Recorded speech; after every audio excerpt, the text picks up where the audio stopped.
ఈ దిన వాక్య భాగం 53వ కీర్తన. దేవుడు లేడని బుద్ధిహీనులు తమ హృదయంలో అనుకొందురు. వారు చెడిపోయిన వారు అసహ్య కార్యములు చేయుదురు. మేలు చేయువాడొక్కడునూ లేడు. వివేకము కలిగి దేవుని వెదకువారు కలరేమో అని దేవుడు ఆకాశము నుండి చూచి నరులను పరిశీలించెను.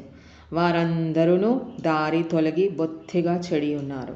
ఒక్కడును తప్పకుండా అందరూ చెడి ఉన్నారు. మేలు చేయువారెవరునూ లేరు, ఒక్కడైనను లేడు.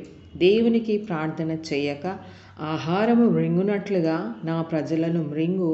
పాపాత్ములకు తెలివి లేదా? భయకారణము లేని చోట వారు భయాక్రాంతులైరి. నన్ను ముట్టడి వేయు వారి ఎముకలను దేవుడు చెదరగొట్టి ఉన్నాడు. దేవుడు వారిని ఉపేక్షించెను గనుక నీవు వారిని సిగ్గుపరిచితివి. సియోనులో నుండి ఇశ్రాయేలునకు రక్షణ కలుగునుగాక. దేవుడు చెరలోనున్న తన ప్రజలను రప్పించినప్పుడు యాకోబు హర్షించును, ఇశ్రాయేలు సంతోషించును. ఆమేన్. God bless you.